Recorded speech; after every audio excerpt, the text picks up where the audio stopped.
হজম সমস্যা কাটার আছে নাকি? হজম সমস্যা কাটার আছে। ওকে, ভেরি গুড। আসলে হজম নিয়ে কথা বলি। হজম সমস্যা কেন হয় এটা আমাদেরকে আগে বুঝতে হবে না? যখনই কোনো খাবার হজম করার জন্য আমাদের প্রয়োজনীয় এনজাইম থাকে না, প্রয়োজনীয় ব্যাকটেরিয়াল প্রোফাইল থাকে না, কারণ ব্যাকটেরিয়াগুলোই এনজাইম তৈরি করে খাবারটাকে হজম করায়। এনজাইম হচ্ছে এমন একটা প্রোটিন, খাবারটাকে নিয়ে এটাকে প্রসেস করে পুষ্টি আকারে ট্রান্সফার করে শরীরে, তাই না? যখনই এনজাইম থাকবে না, এনজাইম মানে কি আমাদের শরীরে 5,000 মিনিমাম 5,000 এনজাইম কাজ করে একটা খাবার খাওয়ার পরে। এনজাইম কোথেকে আসে? এগুলো কিছু অর্গান তৈরি করে, কিছু ব্যাকটেরিয়া তৈরি করে। এখন যদি ব্যাকটেরিয়াগুলো উইক হয়ে যায় বা অর্গানগুলো এনজাইম তৈরি করতে না পারে, তখন আর আমার খাবারটা হজম হয় না। খাবারটা হজম না হলেই সমস্যা শুরু। খাবারটা হজম না হলেই গ্যাস তৈরি হবে, পায়খানা কষা হবে, আপনার ঘুম হবে না, এনার্জি পাবেন না। খাবার খাবেন এনার্জির জন্য, উল্টে আরও ফ্যাটিক টায়ার্ড ফিল করছে। তার সমাধানটা কোথায়? এমন খাবার খাবেন না যেটা আপনার হজম হয় না। আপনার কি মনে হয় সিঙ্গারা, সমোসা, পরোটা খেলে আপনার খাবার হজম হবে? কিন্তু খাবার না, এটা মানুষের তৈরি খাবারের না। বিকল্প সালাদ খান, সবজি খান, সাগরের মাছ খান, প্রাকৃতিক চিকেন খান, কিন্তু হজম হবেই না। কারণ বডির মধ্যে সেই এনজাইমটা আছে যেগুলো হজম করার মতো। তাহলে আপনার প্রথম কাজ হচ্ছে এমন খাবার খাবেন না যেটা আপনি আশা করবেন খাবার খাবো আমি আরামে ঘুমাইতে পারবো, খেয়ে এনার্জি পাবো, এটা তো হবে না, তাই না? এটা একটা নম্বর কাজ, যে আমি এমন খাবার খাবো না সেটা সেই খাবারটা যেন হজম না হয়। হজম কোন খাবারটা আমরা খাবো না? আমাদের মোটামুটি দেখি যে খাবারটা আমরা খাওয়া ঠিক না, সেটা হচ্ছে বাজারের তেল, যে তেলটা ইনফ্লামেশন তৈরি করে। আমরা যদি দেখি যে গমের তৈরি খাবার আমরা খাবো না। আমরা যদি দেখি যে বাজারে যে খাবারগুলো ভাজা করা অতিরিক্ত, ওগুলো আমরা খাবো না। প্যাকেট করা, ফ্রাই করা, বিভিন্ন ক্যানে ভরা, এগুলো কেমিক্যাল থাকে প্রচুর। আপনি কি একটা দিন বানাইতে পারবেন, 6 মাস থাকতে পারবেন বাইরে? নষ্ট হয়ে যাবে না? যে কীভাবে একটা খাবার প্যাকেটের মধ্যে, বক্সের মধ্যে মাসের পর মাস, বছর পর আছে, এখানে কয়েকটা লেভেলের কেমিক্যাল দিতে হয়। আপনি ওই খাবারটা কেন খাবেন? আপনি এমনি আপনি খাবারটাকে চুজ করবেন। আর খাবার মানে হচ্ছে আল্লাহ প্রদত্ত খাবার, শাকসবজি, ফলমূল, সাগরের মাছ, পিওর ডিম, তারপরে হচ্ছে যে আপনার বাদাম, এগুলো হচ্ছে আপনার রিয়েল খাবার। বাকি যে খাবারগুলো আছে না, পাস্তা, পরোটা, সিঙ্গারা, সমোসা, পিৎজা, বার্গার, এই খাবারগুলো আপনার থাকবেন না। চিকেনটাকে আমরা রান্না করে খাবো, মিটটাকে রান্না করে খাবো, আমরা মাছটাকে রান্না করে খাবো, ভাজি করে না খেয়ে। এ হচ্ছে বেসিক আইডিয়া। তাহলে খাবারটা ভালো হজম হবে। এরপরে যাদের সমস্যা অলরেডি আছে, খাবারের আগে একটু ভিনেগার দিয়ে খাবেন। তারপর কিন্তু খাবারটা ভালো করে চিবিয়ে খাবেন। খাবারের সাথে পানি খাবেন না, খাবারের একটু আগে পানি খেয়ে উঠবেন। খাবারের সাথে পানি খেলে খাবারটা ডাইলুট হয়ে যাবে, খাবারটা এনজাইমগুলো ভালো কাজ করতে পারবে না। খাবারটা ডাইলুট হলে এনজাইম ভালো কাজ করে না, হজমটা স্লো হয়ে যাবে। আর যাদের এরপরে যাদের কনস্টিপেশন হয় হজম ছাড়াও, তারা প্রতিদিন সকালে ঘুম থেকে উঠেই 1 গ্লাস পানিতে 2 চামচ ভিনেগার, আধা চামচ বেকিং সোডা দিয়ে খাবেন। তাহলে দেখবেন আপনার পেটের যে পিএইচ সিস্টেমটা ব্যালেন্সে আসবে, পায়খানাটা সহজে আপনার ডেলি ফিল হবে। আর যাদের গ্যাস সমস্যা লেগেই আছে, তাদের ডাক্তার দেখাবেন। এটা এইচ পাইলোরি সম্ভাবনা আছে, ব্যাকটেরিয়াল ইনফেকশন থাকতে পারে, আপনারা ডক্টর দেখাবেন। তো অ্যান্টিবায়োটিক নেওয়ার আগে সাবধান থাকবে। অ্যান্টিবায়োটিক যারা নেবেন, বারবার অ্যান্টিবায়োটিক নেওয়া লাগবে। অ্যান্টিবায়োটিক যারা নেবেন, আপনার দীর্ঘস্থায়ীভাবে আপনার পেটের ব্যালেন্সটা আরও ইমব্যালেন্স হয়ে যায়, তখন অনেক রোগ তৈরি হবে। তবে স্কিন রোগগুলো আসে, আজকে প্রচুর স্কিনের রোগ, ত্বকের রোগগুলো। কেন? কারণ পেটের সাথে আমাদের স্কিনের ডাইরেক্ট একটা সাইন্টিফিক সম্পর্ক আছে। তো আমরা এই পেটের হজম নষ্ট করবো না, আমরা এই ধরনের রং খাবার খেয়ে পেটের হজম নষ্ট করবো, অ্যান্টিবায়োটিক খাবো না আমরা। 2 নম্বর হচ্ছে ডায়াবেটিস। ডায়াবেটিস তো জানেন আমাদের হাজর পেশেন্ট ভালো হয়েছে। ডায়াবেটিস পেশেন্ট যদি পুরোপুরি ফলো করতে পারে নিয়মগুলো, ভালো না হওয়ার কোনো কারণে। ডায়াবেটিস একটা বড় কারণ হচ্ছে ইনফ্লামেশন। এখন ইনফ্লামেশন কোথেকে আসে? যখনই কোনো খাবার হজম হবে না, এটা ইনফ্লামেশন তৈরি করবে। আপনি স্ট্রেস করবেন, ইনফ্লামেশন তৈরি করবে। আপনি ভালো ঘুমবেন না, শরীরে ইনফ্লামেশন তৈরি হবে। আপনার শরীরে কনস্ট্যান্টলি শরীরে আপনি প্রসেস খাবার খাবেন, ইনফ্লামেশন তৈরি হবে। আপনি যখনই কোনো ধরনের মানে আপনার স্যানিটারি লাইফস্টাইল, যেটা সানলাইটে যাচ্ছেন না, আপনি এগুলো খাচ্ছেন আর ঘুমাচ্ছেন না, কাজ করতেছেন, তাহলে তো হবে না। আপনাকে সানলাইটে যেতে হবে, আপনাকে ভালো সোসাইটি লাগবে, আপনার ভালো ফ্রেন্ড লাগবে, ভালো হেলদি ফ্যামিলি রিলেশনশিপ লাগবে। সব মিলিয়ে মানসিক, শারীরিক এবং স্পিরিচুয়াল সব মিলিয়ে কিন্তু আপনি ইনফ্লামেশনটা করবেন। বলে না ধার্মিকরাই সুখী। একটা মানুষের ফেথ, একটা মানুষের জীবনের যে লক্ষ্য থাকে না, ওই লক্ষ্য আপনাকে সবসময় মাইন্ড এবং আপনার চিন্তা থেকে একটা স্ট্রেট থাকতে সাহায্য করবে। কারণ আপনার কাছে ক্লিয়ার থাকবে ধারণা যে আমি যদি আজকে মরেও যাই, আমার জন্য আজকে অপারিত সুযোগ জান্নাত। আমি যদি আজকে সব হারাই ফেলি, Allah will take care of me. আমি যদি দুনিয়াকেও আমাকে ভালো না আসে, Allah loves me, he is my creator. তাহলে এইভাবে আপনার শরীর, যখন আপনি মেন্টালি ইমোশনালি স্পিরিচুয়ালি ভালো থাকবেন, আপনার শরীরের মেটাবলিজম, শরীরের এনার্জি, ঘুম সব ঠিক থাকবে, শরীর গ্রহণ থাকবে না। তো ডায়াবেটিস ভালো হওয়ার জন্য আপনাকে স্ট্রেস ফ্রি, ইমোশনালি হেলদি হওয়া লাগবে। তারপরে এসে যে আপনি সকালগুলো বাদ দেবেন, ভাত, রুটি, ফল, দুধ, ডালগুলো বাদ দেবেন, প্রচুর শাকসবজি, মাছ, মাংস, ডিম, এটা হচ্ছে আপনার খাবার। একটু উপাস থাকি খাবারটা খাবেন, তারপরে একটু ব্যায়াম করবেন, এই তো ডায়াবেটিস। তারপরে হচ্ছে যে আমি প্রশ্নগুলো করি, আপনার অনেক প্রশ্ন আসছে, ব্যথামুক্ত জীবন পেতে কী করবো? এত ব্যথা কেন? ব্যথা কি মনে নাকি শরীরে? আসলে কি জানেন, মনে ব্যথা আসলে কিন্তু শরীরে ব্যথা আছে, চলে আসবে, কানেক্টেড। কারণ যখন মনে ব্যথা আসবে, আপনার তখন খাবারটাকে হজম করার জন্য প্রয়োজনীয় সে এনভায়রনমেন্ট থাকবে না। আমার শরীর একটা সিগন্যাল দেবে, আমার ব্রেন আমার সিস্টেমকে সিগন্যাল দেওয়া লাগবে to release the digestive support and to create the environment. সেই এনভায়রনমেন্ট তৈরি না হলে খাবারটা হজম হবে না। খাবার হজম না হলে পেটে শুরু হবে ইনফ্লামেশন। ইনফ্লামেশন থেকে আমাদের লিকি গাট শুরু হয়। লিকি গাট থেকে আমাদের টক্সিন, অহজমকৃত প্রোটিন, ব্যাকটেরিয়া, ভাইরাস শরীরে ছড়িয়ে পড়ে। সেখান থেকে শুরু হয় ব্যথা। ব্যথা এমন না যেখানে কিছুটা হয়েছে, ব্যথা এমন যেখানে কিছুটা হয়েছে। ব্যথা হলে ওই যে স্পিরিচুয়াল মেন্টাল ইমব্যালেন্স থেকে, মেটাবলিক ডিসফাংশন থেকে লিকি গাট হয়ে আমাদের শরীরে টক্সিন ছড়িয়ে পড়াটাই ব্যথা। এটা একটা মেজর দিক। ব্যথা আমি একদম ইন জেনারেল কথা বলছি, ব্যথা ওভারঅল ব্যথা, আমি স্পেসিফিক আসছি। এরপরে ব্যথা আরও হতে পারে কোথায়? যখনই আপনি দীর্ঘদিন থেকে গ্যাস্ট্রিক উঠছেন, আপনি গ্যাস্ট্রিক ওষুধ খেয়ে যাচ্ছেন, আপনি বুঝছেন না যে গ্যাস্ট্রিক ওষুধ আপনার টেম্পোরারি একটু আরাম পাবেন, কিন্তু আপনার পেটের অ্যাসিডটাকে নষ্ট করে দিচ্ছে, যার কারণে আপনার শরীরে প্রোটিন হজম হয় না, ফ্যাট হজম হবে না। তখন আপনার জয়েন্টে যে ফ্লুইড থাকে, কার্টিলেজ বলে, আপনার কার্টিলেজগুলো শুকিয়ে যাবে।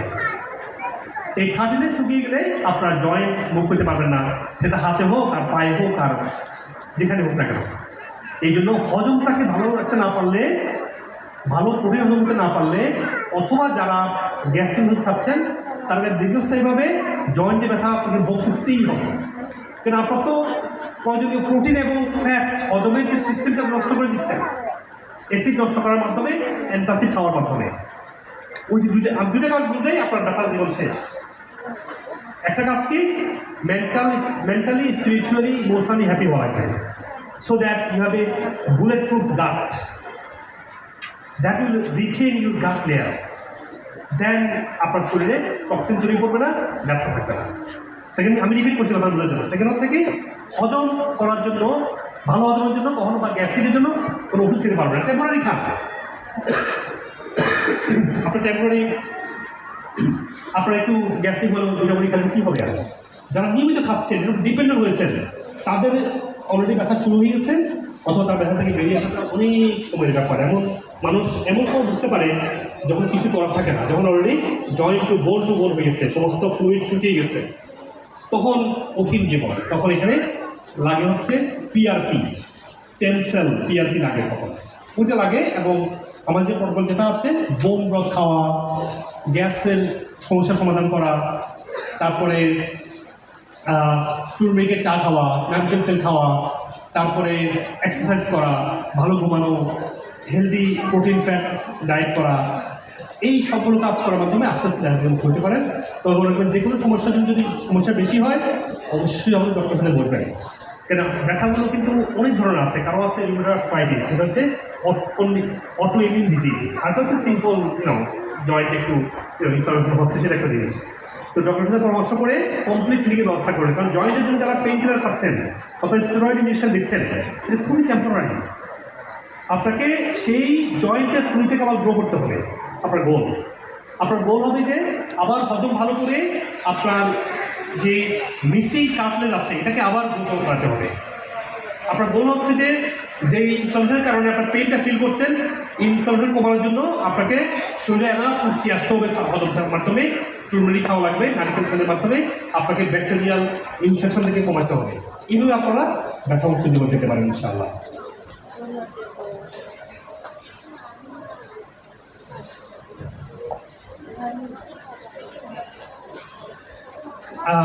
সহজ ডেলিভারি হওয়ার পদক্ষেপ। এখন যারা প্রেগনেন্ট মায়েরা যারা আছেন, ডেলিভারির জন্য এখানে বাবা মা দুজনের স্বাস্থ্য জড়িত, শুধু মায়ের না, এটা মনে রাখবেন। কেমন? তো যদি বাবার স্বাস্থ্য ভালো না হয় তখন মাদেরকে সাফার করতে হয়। তো সেক্ষেত্রে আর ইন জেনারেল বেবি প্রেগনেন্ট হওয়ার পর থেকে, মানে কনসেপ্ট করার পর থেকে বেবি বড় পর্যন্ত মায়েদেরকে অ্যাক্টিভ থাকাটা গুরুত্বপূর্ণ। আমরা যে মিস্টেকগুলো করি, অতিরিক্ত খাবার খাওয়ানো হয়, যে বেশি করে খাওয়ায়, বেশি করে ভাত খাওয়ায়, ছোট করে খাওয়ায়।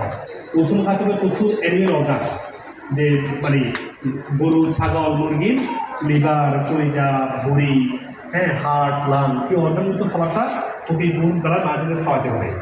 তারপর মায়েদেরকে প্রচুর প্ল্যান্ট বেস খাবার খাওয়াতে হবে। যদি হেলদি খাবার খাওয়ায় মায়েরা সারাক্ষণ অ্যাক্টিভ থাকতে হবে। আমাদের দেশে মায়েরা কী করে, তারা ইনএক্টিভ হয়ে যায়, মানে বেবি হবে এদের অসুস্থতা।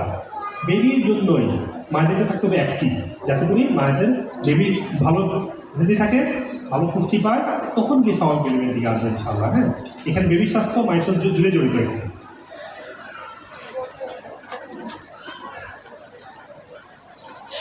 হাই প্রেশার কেন হয়? হাই প্রেশার ইন জেনারেল হয়, যেটা একদম বেসিক, যেটা বয়স 30-35 হয়েছে, ব্লাড প্রেশারটা হাই। এটা হচ্ছে সিম্পল, শুধুমাত্র ম্যাগনেসিয়ামের অভাবে হয়। মনে রাখবেন, সিম্পল যেটা বয়স 35, 40 বা 25, হাই ব্লাড প্রেশার, এটা কী হয়? শুধু ম্যাগনেসিয়ামের অভাব। আর যাদের ডায়াবেটিস, কিডনি সমস্যা আছে, তাদের ব্লাড প্রেশার হবে প্রচুর সিস্টেমিক ইনফ্লামেশন। কিসের কারণে? ডায়াবেটিসের, সুগারের কারণে, আবার ইনসুলিনের কারণে। যাদের কিডনি সমস্যা আছে, কিডনি হচ্ছে আমাদের শরীরে মিনারেলটাকে ব্যালেন্স করে। যেহেতু কিডনি সমস্যা, তখন শরীরে মিনারেলটা ব্যালেন্সে নাই। এটা হচ্ছে জটিল ব্লাড প্রেশার সমস্যা। তখন ব্লাড প্রেশার 1, 2, 3 মেডিসিন লাগে। কারণ কিডনি ভালো থাকলে ব্লাড প্রেশার ভালো থাকবে না, কারণ আপনার শরীরে লবণ ব্যালেন্সে নেই, ইলেকট্রোলাইট ব্যালেন্সে নেই। বুঝতে পেরেছেন ব্লাড প্রেশার কেন হয়? আপনি মিলিয়ে নেন আপনার ব্লাড প্রেশার কেন, আপনার বয়স কত, আপনার অন্য রোগ আছে কিনা, কিডনি সমস্যা আছে কিনা, অন্য সমস্যা আছে। আর যাদের মায়েদের ব্লাড প্রেশার সমস্যা হচ্ছে, তাদের ইউটিআই, মেয়েদের ইউটিআই, ইউরিনারি ট্র্যাক্ট ইনফেকশনটা বেশি হয়। যাদের ইউটিআই থাকবে, পুরোপুরি ভালো করতে না পারলে, যদি আপনি অ্যান্টিবায়োটিক খান, একটু ভালো ফিল করলেন, আবার খানেন, আসছে কারণ এই ইউটিআইটা কখনো আর যাবে না, আর যায় না। এই মেয়েদের যখন ইউটিআই আর যায় না, এটা থাকতে এক সময় গিয়ে একবারে শেষ গিয়ে থাকবে, এখানে ক্যান্সার গিয়ে ঠেকতে হবে, এখানে এন্ডোমেট্রিয়াসিস গিয়ে ঠেকতে হবে। সেই জন্য বলছি, যখনই ইউটিআই হবে, আপনারা এখানে অ্যান্টিবায়োটিক না, ইউটিআই সহজ কিছু ন্যাচারাল পদ্ধতি আছে, আমার বইতে লেখা আছে। আপনারা যারা আজকে এসছেন, নিশ্চয়ই আমার বই আছে না এখানে, আপনারা লেটেস্ট বই সংগ্রহ করবেন। আমার বইয়ের মধ্যে আমার অনেকগুলো বইয়ের সামারি করা, একদম ডে টু ডে বেসিস, আপনারা কীভাবে চলবেন, কোন জন্য কী কাজ করতে হবে, একটা বাচ্চা ছেলে খাবার কেমন হবে, বিভিন্ন প্রকৃতির খাবার কেমন হবে, লাইফস্টাইল কী কী চেঞ্জ করতে হবে, যেটা ভুল করছি আমি তুলে ধরেছি। আর প্রত্যেকে বইটা নিয়ে যাবেন। বইটার দাম হচ্ছে 1000 টাকা, আমরা একদম 500 টাকা আপনাকে দিচ্ছি, যাতে করি আপনার সাথে করে একটা 500 টাকা, একটা আজকে লাঞ্চের বিল 500 টাকা, তাই না? এই পুরো বইটা আপনাদেরকে পুরো একটা সুন্দর জীবন দেবে, আইডিয়া দেবে কী করতে হবে ডে বেসিস। ওই বই কিন্তু বলা, হ্যাঁ এই বইটা সব বলা আছে। তো ব্লাড প্রেশারের বইটা বুঝতে পেরেছেন? এখন সমাধানটা কি? তার আমি 3টা টাইপ করলাম না। যাদের blood pressure, just blood pressure, young middle age মানুষ, তারা প্রচুর সালাদ খাবেন, চা কফি আপাতত বন্ধ করবেন, ডান, ব্লাড প্রেশার শেষ। কোন থাকবে? ব্লাড প্রেশার শেষ। প্রচুর সালাদ, এতগুলা শসা, টমেটো, তারপরে হচ্ছে লেটুস, পাতা তো সকাল আছে, খেলে পেট করে ফেলবেন। এরপর যা খাবার খান। আর কি করতে হবে হচ্ছে, চা কফিটা বন্ধ করে না হতো, ব্লাড প্রেশার ভালো গেছে। যাদের ডায়াবেটিস আছে এবং ব্লাড প্রেশার আছে, ডায়াবেটিসটা ভালো করতে হবে। সুগার কন্ট্রোল না করলে আপনার ব্লাড প্রেশার ভালো হবে না। আর ব্লাড ডায়াবেটিস ভালো হওয়ার জন্য কী করতে হবে? ব্যায়াম, উপাস, শর্করামুক্ত খাবার, এই তো হয়ে গেল। এরপরে আসেন যাদের কিডনি সমস্যা আছে, কিডনি নিয়ে ফোকাস করবো। কিডনির জন্য একটা সুন্দর প্রোটোকল আছে আমাদের বাংলাদেশে। আমি বিভিন্ন সেন্টারে ডক্টরদেরকে ট্রেন করেছি। আমার যে আমেরিকান যে প্র্যাকটিস, আমি এখানে ডক্টরদেরকে ট্রেন করেছি, তারা ভেরি ওয়েল ট্রেন্ড। কিডনি সমস্যা আছে, হারা করবেন না। কারণ কিডনি সমস্যা শুধু ব্লাড প্রেশার না, কিডনি আপনার মানে পুরো সিস্টেমেটিক ইনফরমেশন তৈরি করে, আপনাকে আরও অনেক জটিল রোগ তৈরি করবে, আপনার আস্তে আস্তে ড্যামেজ হবে। কিডনি ড্যামেজ হওয়া মানেই আপনার জীবন শেষ এখানে। অনেকে খুব মজা পায় যে হ্যাঁ আমাদের স্টেজ কো ডক্টর বলছেন কিডনি লাগাবে, ডায়ালিসিস করবে। কিডনি লাগিয়ে কতটুকু ভালো আছে? আপনার কিডনি যে কারণে সমস্যা হয়েছে, সমস্যাটা সমাধান করেন না আপনি, তো কিডনি আঠা লাগালে এটা নষ্ট হবে। এই জন্য কিডনির জন্য সুস্থ হওয়ার উপায় আছে, আনলেস কিডনি স্টেজ 4-5 চলে গেছে। স্টেজ 2-3-4 আমাদের 100% বেশি ভালো হয়েছে আলহামদুলিল্লাহ। তো আপনারা কিডনি সমস্যা হলে আমাদের সেন্টারে আসবেন। কিডনি সমস্যা ঠিক হলে কি আপনার আস্তে আস্তে ব্যালেন্সে আসবে।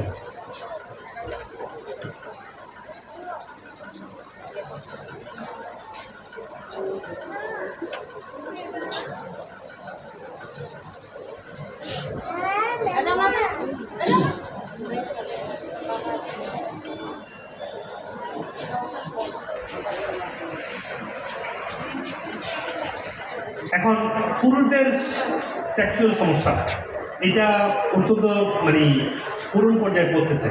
কেমন করুণ? ডেটা বলছে বাংলাদেশের পুরুষদের সেক্সুয়াল হেলথ 50% চলে আসছে। এটা হলো ওয়ার্ল্ড ওয়াইড, বাংলাদেশে আসলে 30% চলে আসছে।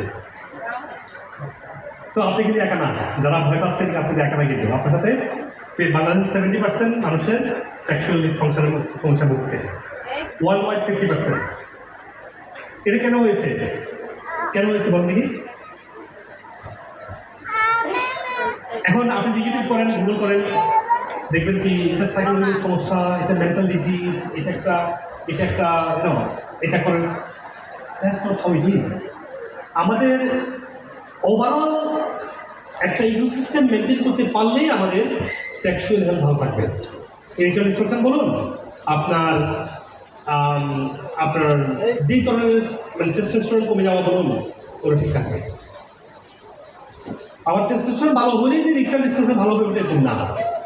আপনাকে ওভারঅল মেটাবলিক সিস্টেম দিয়ে আপনার ভালো হওয়া শুরু করতে হবে। তবে আজকে যখনই ডিসবায়োসিস হচ্ছে তখন 100% সেক্সুয়াল ডিসফাংশন 100% চলে যায়। এখন ডিসবায়োসিস কেন হচ্ছে? ওই যে বলেছি, ফার্মের মাংস, ফার্মের ডিম, ফার্মের দুধ এবং প্রচুর অ্যান্টিবায়োটিক খাওয়া বিভিন্ন রোগে এটি আমাদের ফ্যাটের ব্যাকটেরিয়া নষ্ট করছে। ফ্যাটের ব্যাকটেরিয়া নষ্ট করলেই আমাদের ডিসবায়োসিস হবে। ডিসবায়োসিস হলে কোনোভাবেই সেক্সুয়াল হেলথ ভালো থাকে না। কারণ আপনার পিনাইল ভাসেলের মধ্যে দেখেন, এক প্রশ্নটা আপনার কি সবাই কমপ্লিট করছেন কথাটা বলছি? হ্যাঁ না? আচ্ছা, কারণ এটা তো মানে ফুড ফার্মের ব্যাপার, আমি প্রশ্ন করছি, আমি তো দিতে হচ্ছে নাকি। এখন ওভারঅল হেলথ ভালো করতে হবে, প্লাস হচ্ছে আপনার পিনাইল ভেসেলগুলোতে ইনফ্লামেশন হয়, যে কারণে আমাদের ব্লাড ভেসেল সে একই কারণে পিনাইল ভেসেল ইনফ্লামেশন হয়। আবার আমাদের রিপ্রোডাক্টিভ অর্গানের মধ্যে যে ইনফেকশন হয়, সেই ইনফেকশনটা মূলত পেটের ইনফেকশন থেকে আসে। আর পেটের ইনফেকশনগুলো আসে হলো ওই যে অ্যান্টিবায়োটিক খাওয়ার কারণে। তাই না? আপনাকে ইউটিউবে মানুষ বলবে জিনসেং খান, মাখা খান, এটা খান। আরে খেলে তো হবে না, আপনাদের মেন রুট থেকে ভালো হতে হবে। তাহলে আপনার জীবন থেকে অ্যান্টিবায়োটিক খাওয়া বাদ দিয়ে দেন যারা সেক্সুয়াল হেলথ ঠিক করতে চান। তারপরে পিওর খাবারগুলো খান, খেয়ে গেলে এক্সারসাইজগুলো করেন, হেলদি ফ্যাট যেন খেতে পারেন, সে জায়গায় আসেন। গল বাটার ফ্লাশ করেন, কারণ গল বাটারটাই হেলদি ফ্যাট মেটাবলাইজ করে। মানে ফ্যাট মেটাবলাইজ করে কি? গল বাটার ফ্লাশ করলে আপনার ফ্যাট মেটাবলাইজ হবে, শরীরে ফ্যাটি অ্যাসিড আসবে, ভালো টেস্টোস্টেরন হবে, আপনার সেক্সুয়াল যে অর্গানগুলো আছে এগুলো হেলদি হবে। খেয়াল করেছেন? তাহলে আপনার একটা হচ্ছে মেটাবলিজম ভালো করা, অ্যান্টিবায়োটিকযুক্ত জীবনযাপন করা এবং আপনাকে গল বাটার ফ্লাশ করা, এগুলো হচ্ছে একদম ডিপ সলিউশন। আর ইন টেম্পোরারি আপনি উপাস থাকেন, এক্সারসাইজ করেন, আপনার জিনসেং খান, অশ্বগন্ধা খান, এগুলো অবশ্যই হেল্প করে। আর যদি একদমই ড্যামেজ সেক্সুয়ালি ডিসফাংশন হয়, আমাদের ডক্টরের সাথে বসুন, ডক্টররা দেখুন যে আপনার আরও কি ডিপ সমস্যা আছে কিনা। হ্যাঁ, আমি সাইডওয়ে সমাধানের কথাই বলছি। হ্যাঁ, ডিপ সমাধান থেকে কথা বলেছি।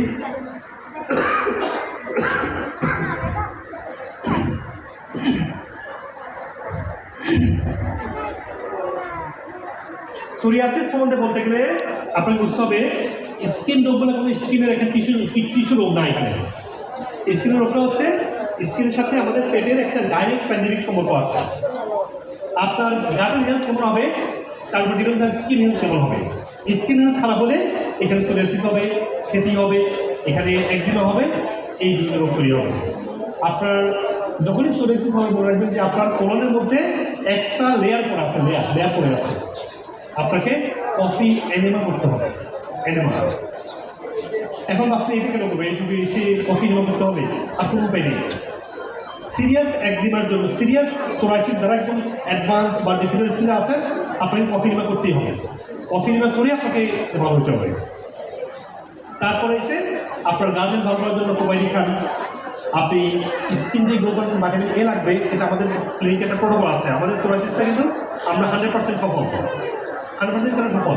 আমাদের একটি ইউনিক প্রোটোকল আছে। আপনি যে ডক্টরকে দেখেন আমাদের ক্লিনিকে, তারা আপনার সুন্দর করে গাইড করবে।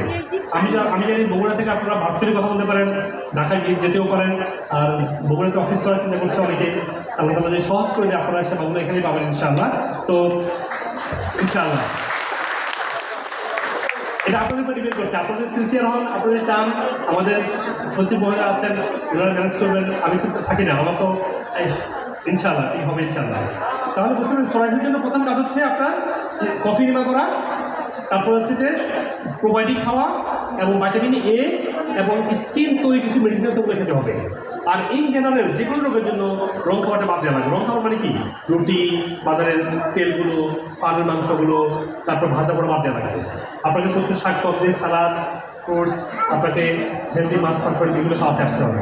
রুটি না খেতে ভাত খেতে হবে, এই খাবারগুলো আসতে হবে। তারপরে গিয়ে কফি নেওয়া, তারপরে গিয়ে আপনার প্রোবায়োটিক খাবার, তারপরে গিয়ে আপনার এক্সারসাইজ, ফাস্টিং সবই হেল্প করবে। আর কিছু মেডিসিন লাগবে ডক্টরের সাথে বসে আপনি নিয়ে নেন, যাতে সোরাইসিস। এখন আসেন, আমি ব্যথা নিয়ে কথা বলেছি, ব্যথা নিয়ে কথা বলবো না। কোলেস্টেরল সমস্যা, কোলেস্টেরল সমস্যা কার আছে? কোলেস্টেরল অনেক সমস্যা না? এখন দেখেন, কোলেস্টেরল এমন একটা রোগ, এটা কিন্তু একটা মেডিসিন, পৃথিবীতে একমাত্র মেডিসিন যেটা আল্লাহ দিয়েছে আমাদের শরীরে, যেটাকে আমরা বলছি রোগ, আর সেটার নাম হচ্ছে কোলেস্টেরল। কি অসহায় আপনারা চিন্তা করছেন? আল্লাহ আমাকে দিয়েছে একটা ওষুধ শরীরের মধ্যে, যে যখনই কোনো সমস্যা, লিভার কী করে? কোলেস্টেরল তৈরি করে এটা সমাধান করে। আর আমরা সায়েন্সের বইটাতে লিখে নিচ্ছি যে যখনই কোলেস্টেরল বেড়ে যায়, এটা আমাদের হার্ট করবে, এটা ব্লকেজ করবে, লোকটা মারা যাবে। আল্লাহ যদি তৈরি করেন। আরও বলা হয়েছে আপনি গরুর গোশত খাবেন, কোলেস্টেরল বাড়বে, চিংড়ি খাবেন, কোলেস্টেরল বাড়বে, বলা হয়েছে না? আর সায়েন্স খাবো না, সায়েন্স বলছে কোলেস্টেরল তো মাংস থেকে আসে না, চিংড়ি থেকেও আসে না, আসে থেকে লিভার থেকে আসে। লিভার থেকে তৈরি করে 80% শর্করা, 20% ফ্যাট থেকে তৈরি করে হলো কোলেস্টেরল। আর আমরা ভাবছি কি আমরা তেল খাবো বা মাংস খাবো বা ডিম খাবো নাকি চিংড়ি খাবো, এসে ব্লাডে কোলেস্টেরল বেড়ে যাবে না। মানে পুরো সায়েন্সটাকে চেঞ্জ করা হয়েছে। আর যার কারণে আজকে এত কার্ডিওলজিস্ট, এত হার্টের মেডিসিন, এত কোলেস্টেরল মেডিসিন, সবাই কোলেস্টেরল মেডিসিন খাচ্ছে। আর যারাই হার্ট অ্যাটাক করে, রিসার্চ দেখা যাচ্ছে 80% হার্ট অ্যাটাক পেশেন্ট,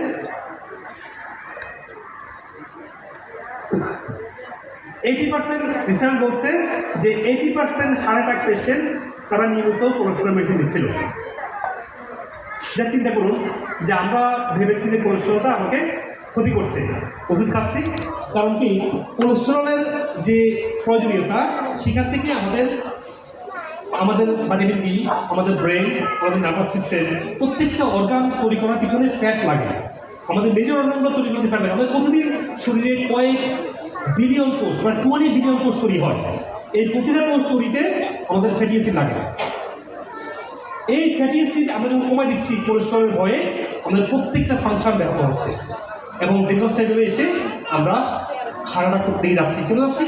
আমরা ওই কোলেস্টেরল কমাই দিচ্ছি। তত কোলেস্টেরল কাজই ছিল যেখানে ড্যামেজ যেখানে ইনফ্লামেশন সেখানে গিয়ে হিলিং করা। ধরুন আপনার সিগারেট খেলেন, একটা সিগারেটে মিনিমাম 4000 কেমিক্যাল আছে। এটা ভালো করবে কে? লিভার যে সিস্টেম আছে, লিভার কোলেস্ট্রল তৈরি করে ওই ইনফ্লামেশন কমিয়ে আসবে। কারণ ইমাজিন আপনি কোলেস্ট্রল মেডিসিন খেয়ে দিন দিন খাচ্ছেন, টেম্পোরারি খান, সমস্যা নেই। আপনি দীর্ঘস্থায়ী খাবার পরে আপনার শরীরে ইনফ্লামেশন, আপনার শরীরে ড্যামেজগুলো আসতে বাড়তে শুরু করবে, আপনার সেক্সুয়ালি ডিসফাংশন হবে, আপনার অন্য রোগগুলো ভালো হবে না, ধীরে ধীরে আপনার স্কিনটা নষ্ট হবে, আপনার এরপরে আপনার হার্টের ব্লকেজ, হার্ট অ্যাটাক এবং স্ট্রোকের ঝুঁকি আপনার বাড়ছে। তো এটা ন্যাচারাল সমাধান কি? সায়েন্স বলছে যে 70% উপরে, অলমোস্ট 80% পিপল যারা কোলেস্ট্রল মেডিসিন খায় তারাই গিয়ে হার্ট অ্যাটাক করে।